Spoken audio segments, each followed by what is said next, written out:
Okay, are you hate scoring right now? Yeah.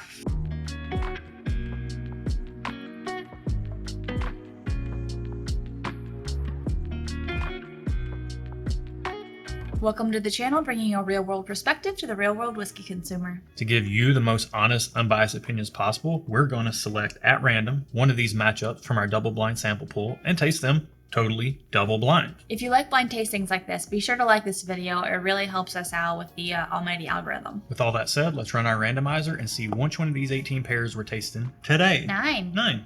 Perfect. That's the last one in the first row. We'll get these poured and we will be right back with our first impressions on both glasses. Let's get into first impressions on glass 1. Yes, ma'am. Cheers. On the nose. So I'm getting a lot of classic bourbon flavors on this nose. I also am getting a slight, dare I say, stinky feet. I was waiting for you to say it. I've been told not to say that, but haters gonna hate, and if I get it, I'm gonna say it. People aren't hating. It sounds like an off-putting note, but your stinky feet smell better than everybody else's stinky feet. I have great smelling stinky feet, okay? There you go. I'm just gonna say it. It's like some people have equated it to like a cheesy funk, or like there's like an oaky funk. I think that's what you're getting. I don't know what it is, but that's what I get. To me, this smells like classic bourbon, but quite sweet, and a little bit of an oaky rickhouse funk. It smells quite nice on the nose. I'm quite enjoying it. I'm saying quite a lot. Let's quite get into tasting. Let's do it. So I get like a candy flavor. Like right up front, tastes like a hard candy, like a chewy spree, because we've been having them lately because Barry Hawk sent us some. Okay, yeah. I can see chewy spree, yeah. It's right up front, but then it goes away. Yeah, to me, I got those like bootleg, bargain basement butterscotch candies. Like I don't know what you're talking about. Not the Werther's, like when you go to church as a kid and you don't get like the Werther's, but you get that one that's like in that orangey yellow wrapper. See, I don't like butterscotch, so I never took any butterscotch from anyone. I'm getting a little bit of that, but I can see chewy spree. As soon as you said it, it came across on the palate. Fruity, sugary, but it was a like little oaky. Right up front and then gone. Yeah, it's nice. It's really nice on the palate. Let's get into another sip and see if we get anything else. Okay. Same. More sugary sweet. Stay the same for me. More sugary sweet to me. Wow, that's pushing even beyond chewy spree sugary sweetness and like going straight into like over sugared Kool-Aid to me. Oh wow, that's a lot for you because you like sweet. Yeah, that's a lot of sweetness. Interesting. It's good. To me, that's like it's floating right into like the summertime sipper. You know, we're kind of, when we're filming this, we're in the heat of the summer, and that is a pour that I would be happy to sit on the back porch, although it is almost a little cloyingly sweet to me. A little bit. I feel like on a hot summer day it would seem too much. Yeah, after maybe a few pours, it might get a little much. Maybe. That said, let's get into glass 2 and see how it compares on the nose. Off the top, it smells more dry. Oh, it smells drier, a little drier. Smells darker, richer. I'm like, my immediate reaction, because I didn't want to step on your toes, my immediate reaction was this. Oh. Oh, man. That smells so good on the nose. It's a little ethanol-y, though. I'm not getting that. Not a bit. Oh, man. That is like chocolate, caramel. Do you ever feel like sometimes if you change your hand, you smell differently? No. I do. No, this smells fantastic no matter which nostril or hand you're holding it or smelling it in. All right, let's get into the palate. All right. There is no palate. It's really soft. I'm surprised. Wow. Yeah, the nose was so prevalent that it came across really soft, a little hollow. Is the word that is hollow is the right word I'm gonna in comparison need to glass some 1. time with this to taste this first because I think coming off of glass 1 it doesn't taste like anything. And that's the first thing we do when we go away before we do our scoring is we actually start with glass 2 and go back to glass 1. Yeah, we do it reverse order. For first impressions, we always do 2 sips on each glass. Let's get into sip number 2 on glass number 2. Wow. Okay. There's some warmth there at the end, but I'm still not getting a flavor. Yeah. Like I feel warm, but there's no taste. I'm getting really classic Kentucky bourbon. It's like your caramel vanilla oak. I say it all the time. You do. But it is what it is when you're tasting totally double blind. A lot of times, Kentucky bourbon tastes like Kentucky bourbon. Spoiler alert. You know, it doesn't have Watch to it be like Indiana bourbon. It could be, but it at least has the profile of Kentucky bourbon. To me, this one right here is coming across with the darker elements of Kentucky bourbon. Okay. So your caramels, your vanillas, your oaks, but it's light, it's faint, it's at least seemingly not as flavorful as glass one. Not as flavorful, but I feel more warmth in the back of my throat. Yeah, it does stick around. It's faint but lingering. The finish is. That's what I tend to say. So we're going to spend some time with both of these pours, and we'll be back with our scores right after this. After spending some time with both of these pours, what do you think? How did they compare for you? So for me, I didn't particularly care for either one. So I didn't have a favorite. Didn't love them? I didn't like them? I didn't like them. I did score one a little bit higher than the other, but honestly, I didn't really like it that much, so... Which one did you score higher? Glass 2. Okay. So... I don't know why. What? Okay. The nose on glass 2, I will say the nose on glass 2 was really good, but everything else just disappointed me. Yeah. After how good the nose was, it let you down on the palate. It let me down. Yeah. Okay, that's fair. For me, I said glass 1 was like sugary and syrupy sweet. Okay. It had that chewy sprees that we mentioned in the first impressions. Yeah. And that's really what it was. But on the finish and all the stuff like kind of after the fact, it was like artificial sweetness and borderline cloying. Yeah. Whereas glass 2, to me, on the nose was like a state fair. I loved it on the nose. A state fair? Explain that. It was like pralines and cotton candy and chocolate candy bar goodness. The nose was really good, and I think for me, that's why you'll see I scored it lower with the flavor, because I expected so much more because of the nose. Yeah, the nose to me reminds me of a Elijah Craig barrel proof, but approachable. Okay. Let's get into some scoring. Okay. Glass 1, where are you at on nose, flavor, and experience? So for me, glass 1 gets just okay on nose, just okay on flavor, just okay on experience. Like, I didn't like it. I didn't hate it, so I'm a thumbs down. But it was just okay. Gotta warm my thumbs up because I love chewy sprees, and it gets a 2 thumbs up on the nose for me. I love the nose on glass 1. It opened up so much more. More than glass 2? No, glass 1. It opened up so much more on the nose for me after spending some time with it. On the flavor, though, just thumbs up. It was fine. Again, chewy sprees on the flavor.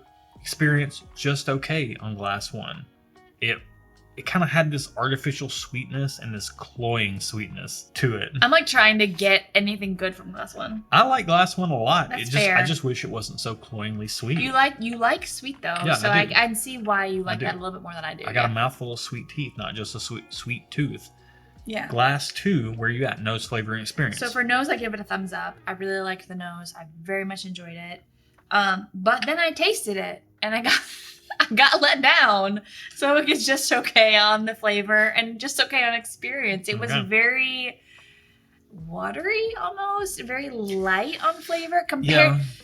The nose set my expectations here and the flavor was like here. So it didn't meet my expectations. That's really fair. To me, it gets a 2 thumbs up on the nose. That state fair element, the pralines, the cotton candy, the oaky goodness, all that stuff was on the nose on glass 2. I loved it.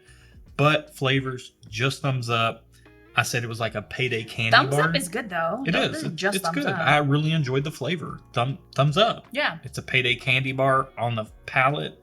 And then experience, which to me is the finish, the mouthfeel, all that stuff. Yeah. I gave it a just okay because that payday candy bar was all that it is. There was nothing else there. It was one note. Yeah, it was very one note. There was not a lot of complexity. There was not a lot going on. Okay. But I did enjoy it. I said I would actually like to buy a bottle of these again, provided the price is what I want it to be. Let's find out how much these cost first, then what we've been sipping. Okay. So in our blind sample pool, glass number 1 is number 64. We both thought that glass 2 was our preference. Yeah. Right? Yeah. Glass number 1, 64, price? $15. Oh, wow. It tastes like $15. I don't know. I think it tastes better than $15. What's glass number 2's? number 63 in our blind sample pool. $15. Really? They're both $15. Oh, Which they both kind of, to me, taste like $15 whiskeys. This is a bargain. Okay, I'm not saying they don't taste like bargain basement whiskey. The nose came across really nice. Glass tune the nose. Both of these noses are hitting me just right, but both of these experiences are hitting me real sideways tonight. Let's find out what glass number 1 is, number 64. 64? Oh, wow. Evan Williams, 1783.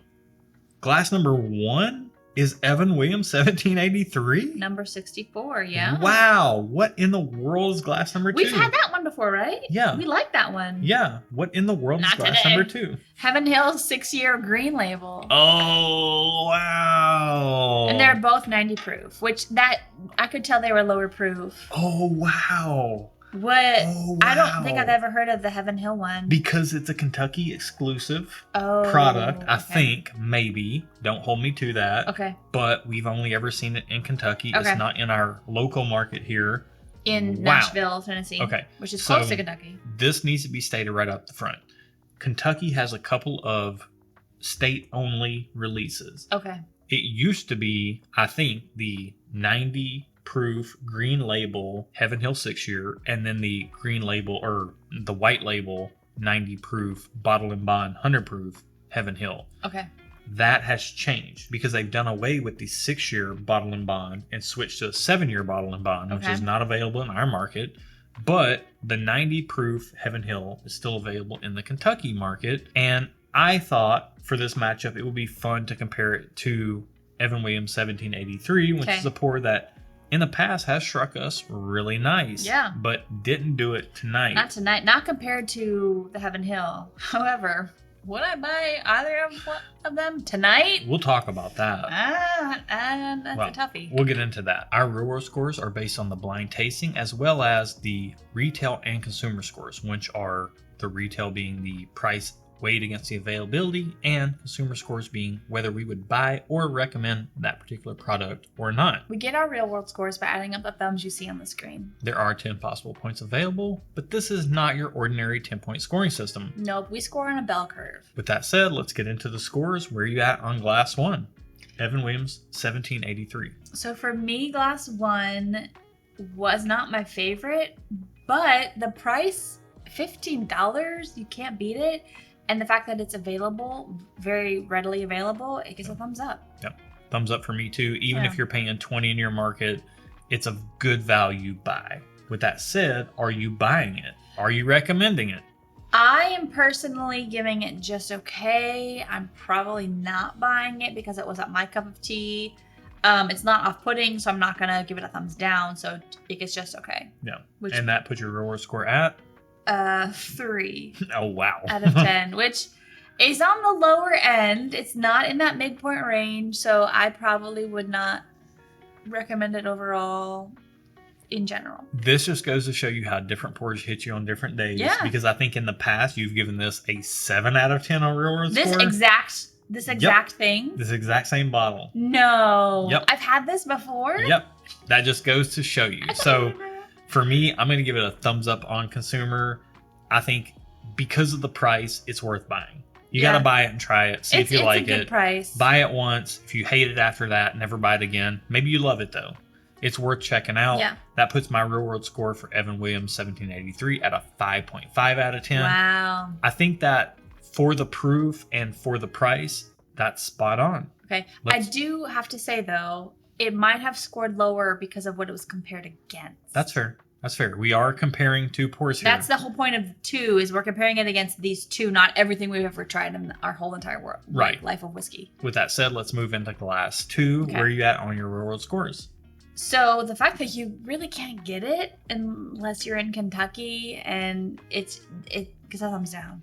Like it's just not available. The price is good, which I almost gave it a thumbs up because the price was good. Or just okay? I mean, just okay. Yeah. Because the price was good, but you can't get it unless you're in Kentucky. So it's like, That's fair. To me, it seems like it should be a thumbs down, but the price is so good, I'm going to give it a just okay. Yeah. It's next to nothing. Literally, you can spend more at Starbucks on a coffee and a croissant. But you have to drive to Kentucky. Right, but if you're there... So...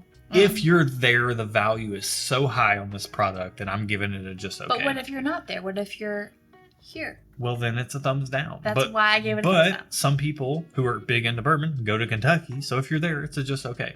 Actually, if you're there, it's probably a 2 thumbs up. Just buy the dang thing. It's 15 With that said, let's get into our consumer scores for this. Okay. Would you buy or recommend people buy this product? So if I'm in Kentucky and it's in front of me, thumbs up, I would buy it. Yeah. It's $15. If I'm already what are you there, doing with $15? Yeah, I'm buying it. So I'm not going to go drive to Kentucky specifically to buy it. Oh, don't But do if that. I'm there, if we're there on like a trip or something and it's there, thumbs up. Yeah. What does that put your real score? So it puts my real score at a 3. Same as glass one. Same as glass one, which is pretty, like, that's kind of how I feel about both of them. Yeah, probably just buy a 1783. What, you know what? I'm putting the cart before the horse. For me, it's a thumbs up on consumer. Buy it if you're in Kentucky. Buy it if you see it. It's cheap enough. There's no reason not to buy it. Try it. Yeah. It's good. It's good. It's fun to try. That puts my real world score at a 5 out of 10, firmly in the middle, mainly bolstered by the value. Honestly, if you can't get to Kentucky and get this Heaven Hill 6-year, just go buy a 1783. Yeah. They're not the same. This is a little brighter, a little sweeter. This is a little bit more oaky. With that said, they're both pretty good. They're both in somewhat of a similar flavor wheelhouse. Similar but different. I think we've said everything we need to say. I think so. Thanks for watching, guys. Until next time. Cheers. I also have to say that shirt looks really good on you. Well, why, thank you. It's our best seller in our shop. It is our shop best. at stuffandwhiskey.com. It is our best seller. I started to say it and I was like, is that even our website? Like, what's going on? We're not salesmen. Stuffandwhiskey.com. Yeah. You know me. I need potato time. I need time to potato. Couch potato? Yeah. Not tater, like chase after. No, I need to be a potato. Like, I need a potato day. That's fair. I literally only watch our bloopers. I've only... I don't watch our videos except for our bloopers. How to grow your YouTube channel 101. I'm just being honest, okay? I don't have time to watch the whole thing. I've done it. We filming it. After spending some time with both of these. What?